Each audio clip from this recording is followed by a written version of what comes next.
Guys, അപ്പോൾ ഇന്നത്തെ video എന്തെന്ന് വെച്ചാൽ നമ്മൾ ഇന്നലത്തെ ചെറുപയർ കറി ഉണ്ടാക്കേണ്ട വറളയിക്കുന്ന വീഡിയോ ആണ് കേട്ടോ.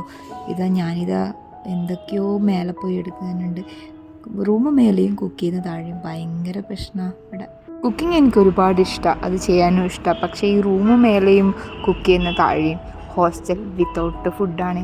വിത്ത് ഫുഡിലൊരു കുക്ക് ചെയ്യുന്ന സ്ഥലത്ത് നിന്നതാ, അവിടുന്ന് ഫുള്ള് വയറിന് പ്രശ്നം.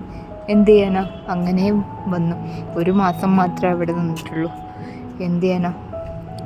നിങ്ങളാരും കുക്ക് ചെയ്യാൻ ഇഷ്ടമാണോ? കുക്ക് ചെയ്ത് ജീവിച്ചിട്ടുണ്ടോ? കുക്ക് ചെയ്ത് ജീവിച്ച അറിയാം ഹോസ്റ്റൽ പിള്ളേർക്ക് അതിൻ്റെ അവസ്ഥ. വിത്ത് ഫുഡാണെങ്കിലോ ആ ഫുഡ് നന്നായിരിക്കുകയില്ല. ഹോസ്റ്റലിൽ നിന്ന് ഇപ്പം ഇത് ശീലമായി. 8 വർഷമായി ഹോസ്റ്റലിൽ വെക്കുന്നു. ഓരോ ഹോസ്റ്റൽ മാറി വരും. ഓരോരോ ഘട്ടങ്ങളിലൂടെ ഞാൻ കടന്നു വന്നുകൊണ്ട് പിന്നെ എല്ലാം എനിക്ക് ഒരു പാഠമായിരുന്നു. അതുകൊണ്ട് അഡ്ജസ്റ്റ്മെൻറ്റ് ചെയ്യാമെന്നുള്ളത് കാര്യത്തിൽ അങ്ങനെ ഒരു പ്രശ്നമില്ലാത്ത ഒരാളാണ് ഞാൻ. അങ്ങനെ ഞാൻ എൻ്റെ എല്ലാ കഴിവുകളും ഈ മുട്ടക്കറിയിൽ ചെറുപയറിൻ്റെ കറിയിൽ പരീക്ഷിക്കുന്നുണ്ട്. അപ്പോൾ അടുത്ത വീഡിയോ കാണുന്നവരേക്കും ബൈ ബൈ.